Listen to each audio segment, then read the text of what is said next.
Welcome to Godot and Janko Wednesdays at Lunch Burger Edition. This week, Matthew and I went to Jerry Ferrer Casse-Croûte, multiple locations. There's one in St. Anne de Bellevue, Boucherville, St. Hubert, a couple downtown. They've got a food truck now, and more locations to come. They only opened last year, October 2015, so I guess they're doing pretty well for themselves.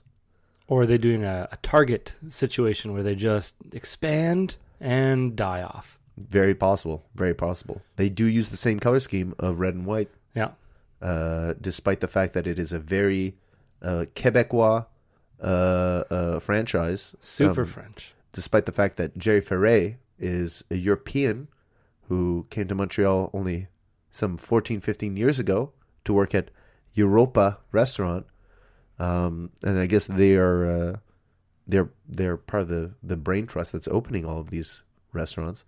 So some European comes over here, thinks he could do our food better than we can. Well, we're here to tell you how we did. Yeah. Matthew, had you ever heard of Jerry Ferrer? Had Never. you ever stepped foot inside of Jerry Ferrer? What were your first impressions when you did? Didn't know it ever existed. We walked in and it had a very like a diner vibe, like a 50s diner vibe. Like they had a lot of signs on the walls, Yeah. But as I got in, it became more apparent that it was super French. Okay. There was Je me souviens license plates on everything. I think they even have it on the menu. Mm-hmm. I mean, there's a fleur-de-lis in the logo. There's fleur-de-lis in the logo. So I was conflicted because I like the atmosphere. Mm-hmm. I like the white seating. Yeah. The wood panels all over the walls. I kind of enjoyed that. It made it feel very It was old-timey Quebec. Yeah. It was a mix. It was a mix of emotions. Okay. Because I really like the 50s diner vibe to it, and I like the cabana souk vibe to it as well. But all the license plates and the fleur-de-lis, I was not having any of it. No, why not? I don't know. They didn't even translate the menu on the not That's even true. a little translation. That's true. Maybe in a different location, maybe in St. Anne, they'd have it bilingually, but Maybe. but not in downtown Montreal. God damn it! I felt way too compelled to order in French. I just felt like if I said it in English, they wouldn't serve me. I see your point. But that I is- did that order is- in French just that's because it seemed like the right thing to do. Yeah, and it didn't. I mean, I'm just speculating here. They probably would have served me just fine. But Well, you did speak to them in English, and they did serve you. no, I ordered in French. Did you? Yeah. Wow, it really felt like English in my mind. Well, it is basically the same for me. I mean, I don't think she understood champignon or whatever Okay, I said, so I had to say it twice. fair enough. So yeah, wood paneling. The theme is sort of like an old casse-croûte au coin, a little greasy spoon diner type of joint. They got poutines and burgers on their menu, sort of fancier poutines. A couple, normal and higher end burgers. Fries, some very special Quebecois sodas, Matthew. I partook in a Quebecois soda. They had two different brands available. One was, I believe, Le Bec. I'll share that on Instagram for the empty bottle, a picture of that, so everyone can see. And the other one was, I want to say, 1642, which I did some quick mental math. I believe was the year that Montreal was established as a city. So I'm assuming that is a local soda. Okay. Le Bec, Quebec. It was a maple cola. Pretty good. Not as sweet as I thought it would be. It was mildly sweet, but pretty good. Good. I just got regular cola. Now, Matthew, Coca-Cola. the classic. Yeah. Matthew, this street has been something of a phenomenon this week. Oh yeah. The street where we went to, the location we went to, downtown Montreal, on Beaver Hall Hill. Beaver Hall Hill, very steep hill, featured in a viral video this week of buses and police cars and snowplows just sliding down the street Yeah. and all crashing into one another. Matthew and I went there today hoping to see some of the carnage, twisted metal, if you will. Some mayhem. Yeah, but no, the streets were cleared. There was gravel and salt all over them. No mayhem to be had. Yeah. The mayor probably got an earful the other day, so had to do some quick thinking. Now, why do you think all these vehicles were sliding? Do you think they didn't have their winter tires on? Or it's just that steep of a hill? It's been that steep forever. Well, I mean, you don't need to have your winter tires on yet. Is it December 15th or November 15th? December. December 15th. That's Yeah. why. But don't you think things like city buses They just should. get it done? Should probably just and It the other snowed one, a couple weeks ago. yeah. So get it done. We got cop cars. We got even a plow, like a snow plow. That was should the funniest to me. only ever have. Well, the funny thing was that everything was funny. It's funny that nobody. We'll share this video too if you haven't already seen it. I'm sure you have. It was good that nobody got hurt, because then we couldn't laugh at it. But Didn't anybody get hurt? I don't There think was a so. bus full of people. It slammed into another bus. I'm sure someone got a little hurt. It was very. Everyone could see it coming. You know, the Yeah. bus is sliding. It was like, okay, everyone should buckle Brace down. yourselves, The yeah. bus driver yelled something out. We're Hold going down. Hold on to your butts. Oh yeah. Yeah. Man, I want to really be in a situation where someone really says, "Hold on to your butts," And means it. and mean it. Yeah, not just be quoting Sam L. Jackson. Yeah. I enjoyed how the buses were going, and then the one truck with the ladder on the back Yeah. banged into it, and then the cop car comes, and they're just spinning in circles, and then you have the snowplow comes, sprinkling the ice everywhere. That's my favorite part. Sprinkling the salt. My everywhere. favorite part is that a snow plow truck with its shovel down, sprinkling salt everywhere, is sliding out of control. And also, it's so ironic. and also came too late for the party. After everything happened, okay, now we'll salt it, and I still can't handle it. And then you see the cops run out of there. So Matthew, what burger did you get today? I want to jump back a second and just say that I, upon further reflection about me saying I wasn't feeling this place because of I'm thinking about it, and you know what? I did like this place because it wasn't separatist Quebec. This Sure. was good old Quebec, where I can see someone in there playing a banjo. Oh yeah. And they're not going to hate on me just because they know I don't speak French that well. No. At least Maybe. if I try, I don't know. I tried, and they didn't hate me. That's true.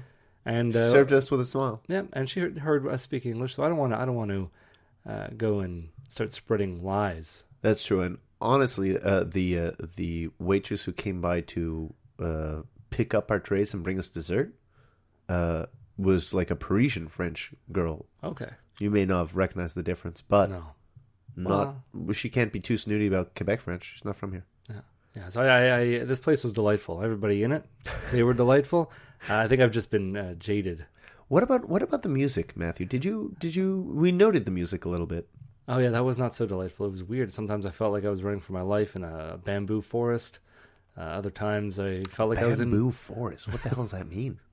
I don't know, a forest with a lot of bamboo Well, grows. sure, but like, why a bamboo Some very forest? tribal music. A lot of Okay. And then you hear little musical instruments that I'm not familiar with. It seemed like there were a lot of deep cuts off of the Rolling Stones because, like, there were songs I'm not super familiar with the whole catalog of Rolling Stones, but there were songs that was like, what is this? This is weird.